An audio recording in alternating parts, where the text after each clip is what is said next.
Hello, you're Hello. welcome to this week's edition of Conflict and Terrorism with Wisdom. We are delighted to have Tawhid Brendley with us today. She recently published an article titled Countering and Contributing to Radicalization and Violent Extremism in Kenya, a critical case study in the Journal of Critical Studies on Terrorism. Hello, Tawhid. It's a great opportunity to talk about your paper with you today. Thank you. Thank you so much. I'm very happy to be presenting my paper with you.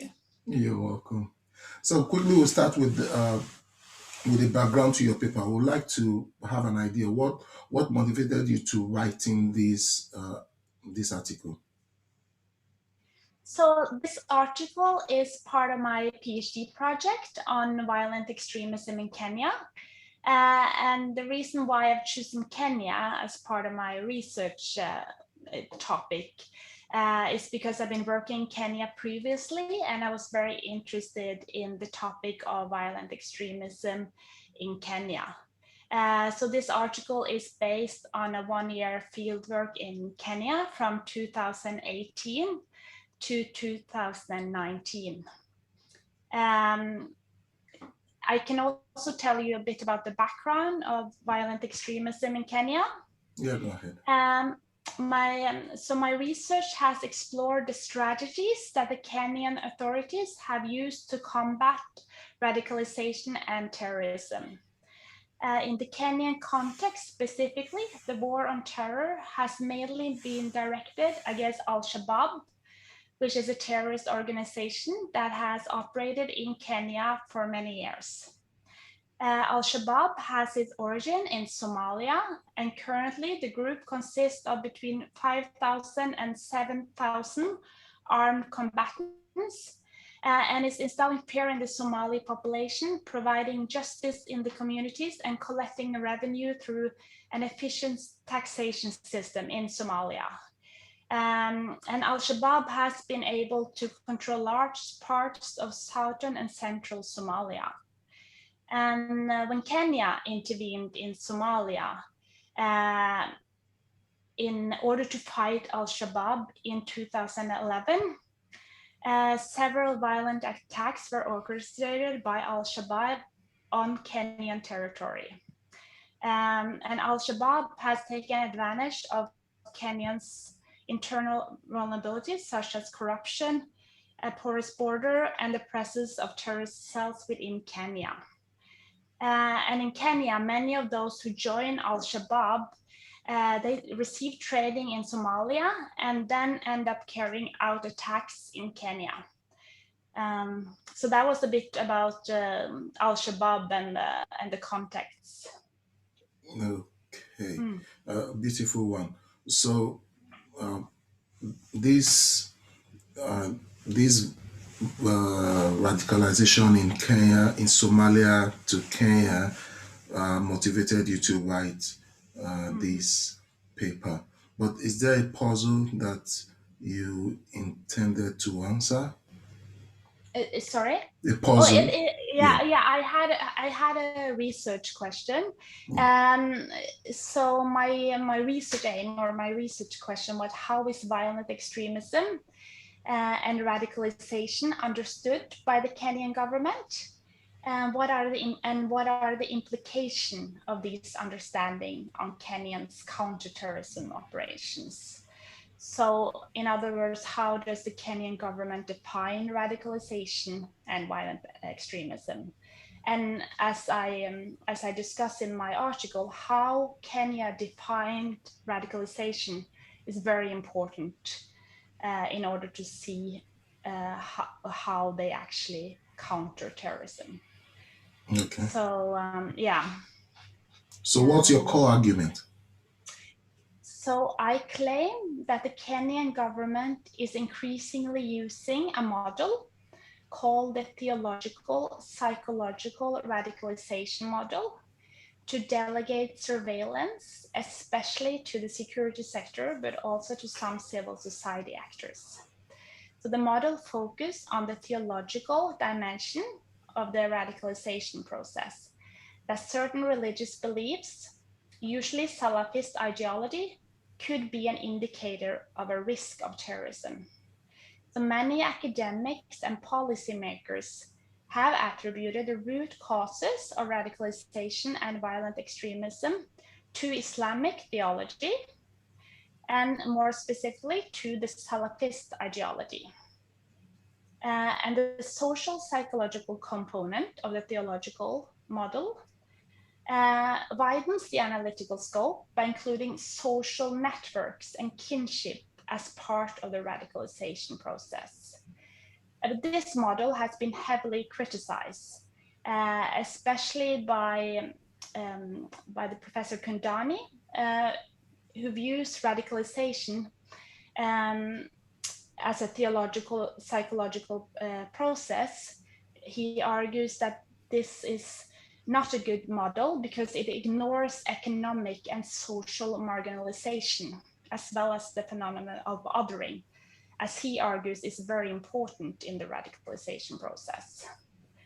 And from this perspective, the problem with the model is that it focuses on indicators of and behaviors associated with the risk of terrorism, irrespective of whether they actually cause terrorism.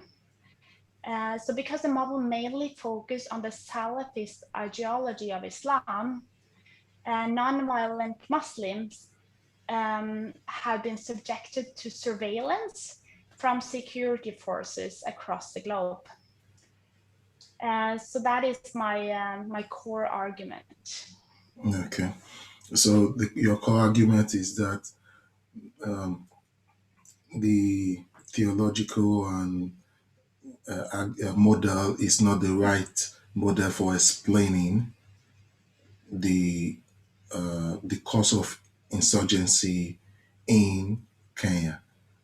Yes, but I also argue that it's problematic to use the model, but I also argue that the Kenyan government is influenced by the model.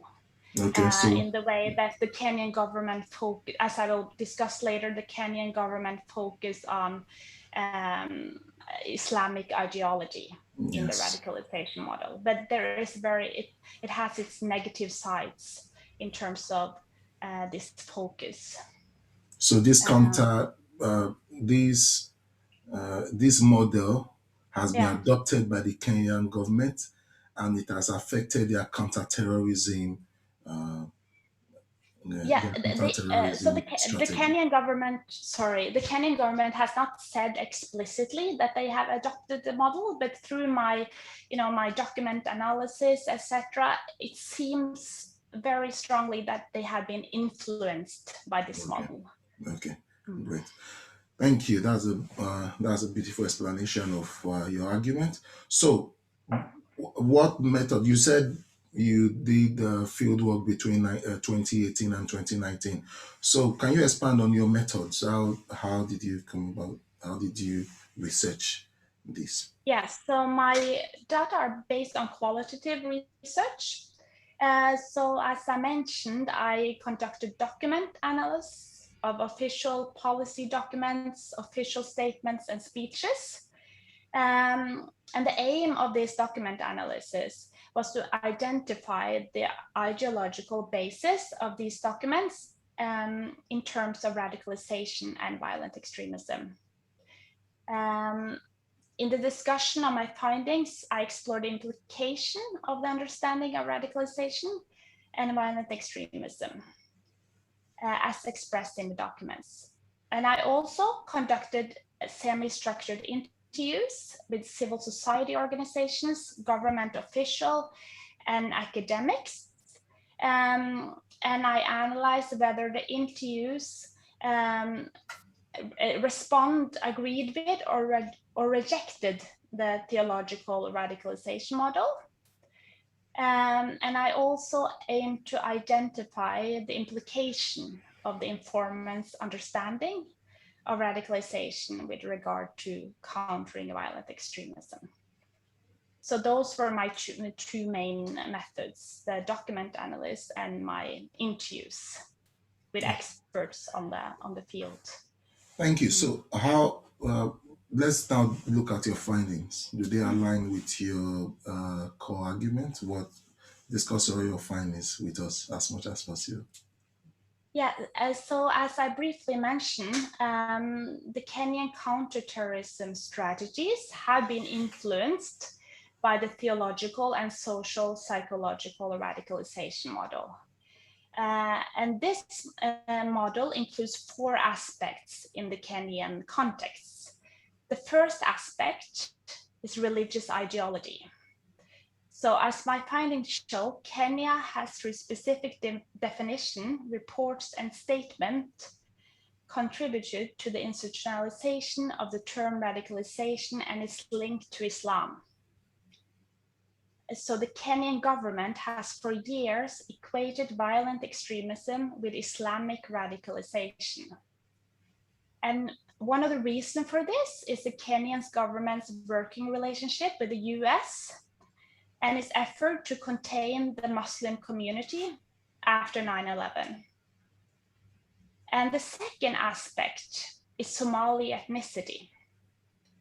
In the Kenyan discourse, a specific ethnic group, the Somalis, who are predominantly Muslim, are often linked to violent extremism.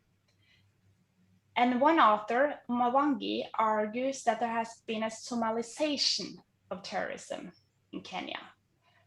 And this is evident in the government's constant threat to shut down the refugee camp Dadaab, because the Dadaab consists of mainly Somalis. And the Kenyan discourse concerning Dadaab refugee camp is that it facilitates radicalization. In other words, which means that Somali residents of this camp are violent extremism. This is how the Kenyan government views the Somalis in terms of radicalization. And the third aspect is social network. The policy documents argue that the terrorist problem primarily stems from radical religious belief, as well as social networks, such as neighbors, family, and fellow worshippers. And in Kenya, different radicalization incubators, such as mosques, madrasas, and social networks need to be identified. And such a view legitimizes that the Kenyan state should surveil and monitor suspect communities. And as a consequence of all this, non-violent Muslims have been targeted a lot in Kenya and also been targeted for surveillance. And the fourth aspect is indicators of terrorist risk.